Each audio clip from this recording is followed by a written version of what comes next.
Imagine, tu es sur la plage, le soleil brille, le bruit des vagues apaise, les enfants rient, les adultes somnolent sur leurs serviettes.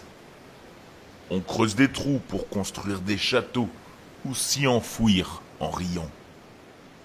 Et si tout cela se transformait soudainement en cercueil? Ce soir, on va parler d'un danger invisible, et pourtant bien réel, le sable qui tue. Vous l'imaginez bien, mes algorithmes sur mes réseaux sociaux, sur l'actualité que je reçois, sont orientés vers des choses pas très réjouissantes, on va dire, un peu creepy. Et c'est cette dernière que vous avez peut-être vue, qui s'est déroulée en Italie, qui m'a inspiré pour cet épisode et qui m'a prouvé que cet incident n'était pas si rare.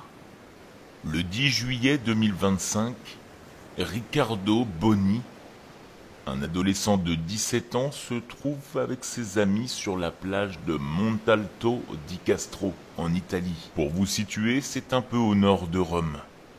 Avec ses amis, ils creusent un trou dans le sable pour jouer. Ils prennent des photos et rient. Les autres adolescents s'éloignent, Riccardo, lui, reste dans le trou. Quand tout à coup, tout s'effondre. Le trou, profond de 2 mètres, se referme violemment sur Riccardo. Le tout sans un bruit.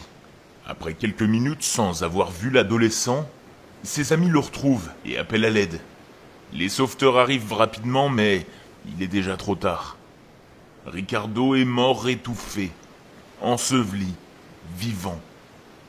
Les pompiers ont beau tenter de creuser à main nue pour tenter de le sauver, en vain.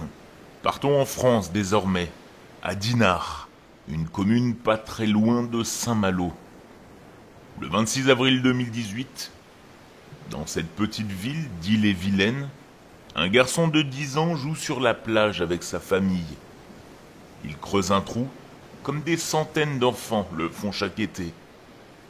Mais cette fois-ci, le sable se dérobe, piégeant l'enfant.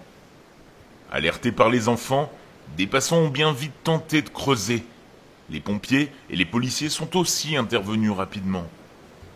Le pauvre enfant finira par mourir par asphyxie mécanique. La même année, plus bas, à l'ouest, au Cap Ferret, dans les Landes, c'est un jeune de 14 ans, originaire de la région bordelaise, qui s'amusait avec ses camarades à creuser un tunnel dans le sable, à l'aide de leurs mains et de pelles. Sur la plage du Grand Croc, ce 20 août 2018, le tunnel s'est effondré sur lui. Il a fallu plusieurs minutes pour localiser l'adolescent. Lorsqu'ils le sortent, il est en arrêt cardiaque. Il ne survivra pas. Enfin, du côté des États-Unis, le 20 février 2024, à Lauderdale-by-the-Sea, en Floride, c'est une petite fille de 7 ans qui creusait un trou de sable avec son frère de 9 ans. Sans prévenir, évidemment, le sable s'est effondré soudainement. Son frère a été partiellement enseveli. Fort heureusement, il s'en est sorti. La sœur, en revanche, a elle été totalement ensevelie, couverte pendant 20 minutes sous le sable. Malgré toutes les tentatives de réanimation, elle mourra sur place. Les secours parlent d'un effondrement soudain, un piège mortel silencieux. 7 ans, 14 ans, 17 ans, le sable semble inoffensif, mais il est instable. Lorsqu'on creuse un trou de plus d'1 mètre, les parois peuvent se refermer brutalement. En quelques secondes, le poids du sable bloque les bras, la poitrine et obstrue la respiration. Et surtout, personne n'entend les cris. Le sable étouffe aussi le son. Selon plusieurs études, les trous de sable causent chaque année plus de morts accidentelles que les attaques de requins. Alors pourquoi cet épisode ? Les vacances ont déjà commencé pour les juilletistes. Et on a tous un jour creusé dans le sable, juste pour jouer. Parce qu'on ne pense pas, jamais, que ce simple geste puisse tuer. On pense à la piscine, au risque de noyade.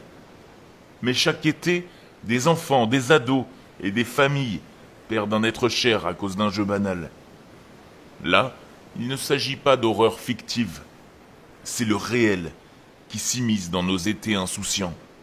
Alors ce fait divers, anodin, d'une personne qu'on ne connaît pas, nous rappelle à tous que même dans les jeux les plus insouciants, personne n'est en sécurité.